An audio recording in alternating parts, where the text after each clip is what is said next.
The studio lights burned bright, cameras flashing like lightning as millions tuned in from every corner of the globe. It was supposed to be a formal debate on African development and global cooperation, nothing more. Donald Trump leaned forward, his face hard and unblinking. Then with a smirk, he dropped the words that froze the air.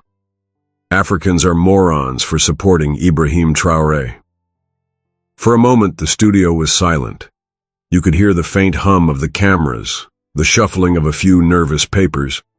The insult was like a blade cutting through the air, cruel, loud, and meant to humiliate. Gasps rippled across the crowd. Several audience members shook their heads, mouths open. The camera panned across faces, shock, disbelief, and even anger. In that stillness, the world felt split. Some stared at Trump, others at the wide, giant screen behind him that now displayed Ibrahim Traoré's image, a calm, dignified man who had not said a word, but whose reputation had just been dragged into the dirt. And then, the camera found her, Judge Ketanji Brown Jackson, still seated. But her eyes, they were already blazing. Ketanji didn't move right away. She simply breathed in, her gaze fixed on Trump like she was studying a puzzle. The audience shifted uneasily. The host tried to cut to a commercial, but the control room refused. This was television history happening, live. Somewhere in the second row, a young African student clutched the flag of Burkina Faso to his chest, his eyes welling with tears. To him, Ibrahim Traoré wasn't just a president, he was hope. The insult stung like it was aimed at him personally. Trump, sensing the weight of his words, leaned back in his chair, satisfied. He sipped water. The smugness on his face only deepened the tension. Ketanji's fingers tapped slowly on the table. Once, twice, 3 times. Every camera lens was on her. Everyone waited for her to explode, but she didn't. Instead, she slowly pushed back her chair. The microphone caught the soft scrape against the floor. Some in the audience leaned forward. Others held their breath. Nobody knew what she would say, but everyone felt it. Something unstoppable was about to be unleashed. Ketanji Brown Jackson stood, not abruptly, not with anger, but with the slow, deliberate grace of someone who knew every eye and every camera was on her. "Mr. Trump," she began, her voice calm, but carrying enough power to make the room fall dead silent. "Your words just insulted not only a man, but an entire continent." Trump tilted his head, smirking, as if ready to interrupt. But Ketanji kept speaking. "Ibrahim Traoré has done what many leaders only dream of. He has stood against exploitation, defended his people, and spoken truth when silence would have been safer. That is not the work of a moron. That is the work of a leader." A murmur rippled through the audience. Cameras zoomed in on Trump's eyes. His smirk had faded just slightly. "In this room," she continued, her voice tightening, "we discuss ideas. We don't drag millions into the mud with careless words. You may think this is entertainment, but for some of us, it's about dignity. It's about survival." A single clap broke the silence, then another, and another. The studio was about to erupt. The applause grew louder, echoing off the studio walls. But behind the cameras, producers were in a frenzy. This wasn't on the script. The debate had turned into a global moment, and they knew millions were watching, some with pride, others with fury. Trump leaned back, gripping the edges of his chair, forcing a smile that didn't quite reach his eyes.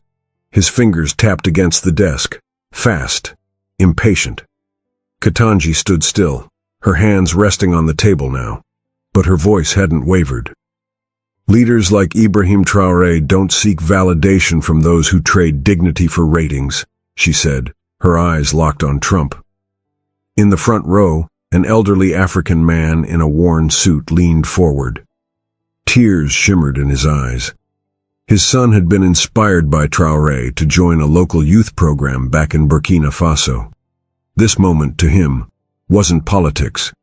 It was personal.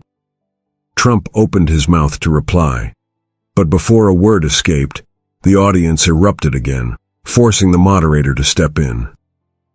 "This is a debate," the host said, voice trembling slightly, "not a shouting match." The air was electric, and no one was looking away. "All right," Trump said finally, adjusting his tie. "Let's talk about reality, not fairy tales. Leaders like Traoré, they're inexperienced, they're dangerous, and frankly, they don't deserve the worship you're giving them." A murmur swept through the audience. Some gasped, others muttered angrily under their breath. The young student holding the Burkina Faso flag gripped it tighter, his knuckles white. Ketanji didn't flinch. Instead, she tilted her head, almost curious. "Dangerous to who?" she asked softly. Trump paused for just a moment, too long for live television. To stability, to the world. The crowd shifted, sensing weakness. Ketanji took a step forward, her voice calm but cutting. "When someone fights for clean water, fair wages, and the right for his people to stand on their own feet, that is not dangerous. That is courage. And you may call it worship, but I call it respect." The applause was louder this time, with a few people standing. Cameras caught the student's tear rolling down his cheek. Trump glanced toward the host, perhaps hoping to change the subject. But the world was watching, and the moment wasn't going anywhere. While the debate continued, the control room began receiving messages from viewers around the globe. Tweets, live comments, and phone calls poured in, many praising Ketanji, but more telling personal stories about Ibrahim Traoré. A woman from Ghana wrote, "My son sleeps under a mosquito net we could afford because of policies inspired by Traoré." A man from Mali called in saying, "Ibrahim taught us that we don't have to bow to anyone to feed our children." The host glanced at the messages flashing across his monitor, but said nothing. It was as if the viewers themselves had joined the debate. Back in the audience, the elderly man in the worn suit whispered to the young student beside him, "When I was your age, we never thought we'd see a leader like him. Not in my lifetime." The student's eyes never left the stage. "One day," he said quietly, "I'll tell my children I was here." Trump looked uneasy now. His earlier smugness had been replaced with something else, a recognition that the tide was turning against him, live, and there was no editing this moment out. The moderator tried to steer the conversation back to policy, but the air in the studio had changed. Every sentence, every glance now carried the weight of that insult, and Ketanji's sharp defense. Trump leaned into his microphone. "Let's be clear. I don't care what people think. I'm telling the truth." His words were met with a wave of murmurs. Somewhere in the crowd, a woman in a bright yellow head wrap stood up. "Truth?" she called out. "Do you know what truth is, sir? Truth is when a leader risks his life for his people." Security moved toward her, but the cameras caught her face, streaked with tears. "Traoré gave my village the first clean water pump we've ever had," she cried, before being gently escorted out. The audience clapped for her as she left, the sound echoing in the tense studio. Trump's jaw tightened. Ketanji's eyes followed the woman until she disappeared from view, then turned back to him. She didn't speak, but the silence between them felt louder than any words, and millions at home could feel it. The debate was no longer about politics. It was about dignity. While the tension gripped the studio, news producers received an urgent request from the satellite team. Ibrahim Traoré was watching the broadcast, live from Ouagadougou. The control room hesitated. Letting him speak wasn't planned, and it could change the entire debate. But with millions glued to their screens, they knew this was history. On the giant screen behind the stage, Traoré's image appeared, calm, steady, wearing a simple brown jacket. The audience gasped. "I have heard the words spoken tonight," he began softly, "and I have nothing to say to the man who spoke them, but everything to say to the people listening." The studio fell silent. "You are not morons," Traoré continued, his voice warm yet firm. "You are builders. You are fighters. You are the reason I stand." Some in the audience were already wiping their eyes. "I am not here to be liked or disliked by foreign leaders," he said. "I am here because my people deserve clean water, safe homes, and their own voice. That is all." And with that, the screen faded to black, leaving the room buzzing. Trump shifted in his seat, his hand gripping the armrest tighter than before. The confidence he wore earlier seemed to slip, piece by piece. Ketanji broke the silence. "That's leadership. No insults, no grandstanding, just truth." The audience erupted into applause again, but this time it felt different. It was longer, louder, carrying a wave of unity. In the third row, the young student with the Burkina Faso flag stood, raising it high. Cameras zoomed in on him as his lips trembled. "That's my president," he whispered, and millions watching at home could read it on his mouth. Trump glanced toward the host, perhaps hoping for rescue, but the host only shrugged slightly. The debate had slipped out of his control and into something larger. The elderly man in the worn suit patted the student's shoulder. "You'll remember this night," he said. "One day people will ask where you were when the world saw the truth." Trump tried to speak again, but the noise of the applause drowned him out. And for the first time, he looked small. The applause faded, but the emotional current in the room was still alive. Ketanji turned to Trump and asked, "Do you know the name of a single child whose life has improved because of your words?" Trump blinked. "That's not yes or no," she pressed. Silence. The audience waited. Trump's lips parted, then closed again. In the crowd, the elderly man in the worn suit stood. "My grandson has shoes because of Traoré's programs," he said loudly, voice trembling but steady. "Before that, he walked to school barefoot, rain or heat. And you call us morons?" The camera caught his tear sliding down his cheek, and millions of viewers at home felt it. Trump looked away, muttering something under his breath. Ketanji's voice was calm but sharp. "When you measure leadership by insults, you forget the faces of the people you harm." The studio was silent again. But this silence was different. It wasn't shock now. It was unity. Phones across the globe lit up with notifications. Hashtags about the debate trended in dozens of countries. Live stream comments poured in faster than the moderators could read. In South Africa, a group of university students crowded around a phone, cheering every time Ketanji spoke. In a small Burkinabe village, a crowd gathered at the single TV in their community center, holding hands, some crying as they watched. Back in the studio, the host tried to keep to the schedule, but even he knew the debate had become something bigger, a reckoning. Trump's shoulders stiffened as the camera zoomed in on his face. The sweat on his forehead glistened under the bright lights. Then, unexpectedly, a little girl in the front row stood up. She couldn't have been older than 9. Holding her father's hand, she said softly, "My mom says President Traoré makes her feel safe. Why are you so mean to him?" The room froze. The innocence in her voice pierced through every layer of political performance. Even Trump seemed momentarily caught off guard. Trump stared at the girl, but her eyes didn't waver. She didn't understand power games or political strategy, only right and wrong. He opened his mouth, but Ketanji stepped in before he could speak. "Sometimes," she said gently, "it takes the smallest voice to ask the biggest question." The audience erupted in applause again. The girl blushed and sat down, clutching her father's arm. Trump exhaled heavily and looked down at his notes. He flipped a page but didn't read from it. For the first time that night, he seemed unsure.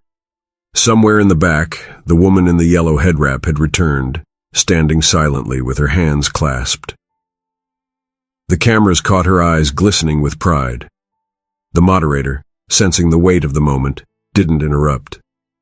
Ketanji leaned closer to her microphone, her eyes still fixed on Trump. History remembers the voices that build, not the ones that tear down. Ibrahim Traoré is building something that will outlast all of us. The applause was no longer just polite, it was a roar. Trump shifted in his seat, visibly irritated by the relentless applause Ketanji was getting. His jaw tightened as he leaned toward his mic. "You people are being fooled," he said, his voice rising. "Traoré is just another dictator in disguise. You'll see." The audience gasped again, but this time not in surprise, in outrage. A young man in the second row stood up, his voice trembling with anger. "My brother is alive today because Traoré brought food to our village. You have no idea what he's done for us." Trump waved a dismissive hand. "Oh, please." But the man's eyes burned with conviction. "You can insult me, but don't insult my people's hope. That's all we have, and we're fighting for it." Ketanji glanced at the man and gave a small nod. That gesture, quiet but powerful, seemed to knit the audience together even tighter. For the first time, the cameras caught Trump glancing nervously toward the producers offstage, as if silently asking them to cut to commercial. They didn't. The woman in the yellow head wrap, the one who had caught everyone's attention earlier, slowly made her way to the stage. Security hesitated, but the crowd began chanting, "Let her speak! Let her speak!" The host, overwhelmed by the energy in the room, nodded. She stepped up to the microphone, her voice steady but weighted with emotion. "I am from Burkina Faso. I was here in America when I lost my son to an illness because we couldn't afford the hospital bill. When I went home, I saw what Traoré was doing, building clinics, giving free medicine to children. He saved thousands of lives. My boy would have lived if we had that here." A tear rolled down her cheek. "So when you call Africans morons for supporting him, you call me a moron for believing in a leader who values life more than politics." The entire studio rose to their feet. Even the cameraman's lens trembled. Trump's face went blank, his usual comebacks gone. The ovation went on for nearly a full minute. Ketanji didn't try to speak over it. She simply stood with her hands clasped, letting the moment breathe. Trump opened his mouth to respond, but then stopped. The air in the room felt heavy, every eye fixed on him. Ketanji finally spoke. "Mr. Trump, sometimes the greatest shame is realizing the whole world just saw who you really are." A soft murmur of agreement spread through the audience. At that exact moment, the broadcast cut to a split screen. On one side, Trump's pale, tight-lipped expression. On the other, the woman in the yellow head wrap, standing proud, tears glistening. Viewers around the world were already sharing the image.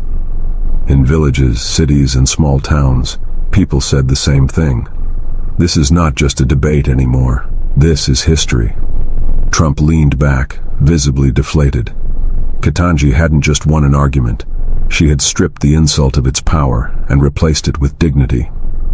And the night was far from over. The studio was so quiet, you could hear the hum of the lights above.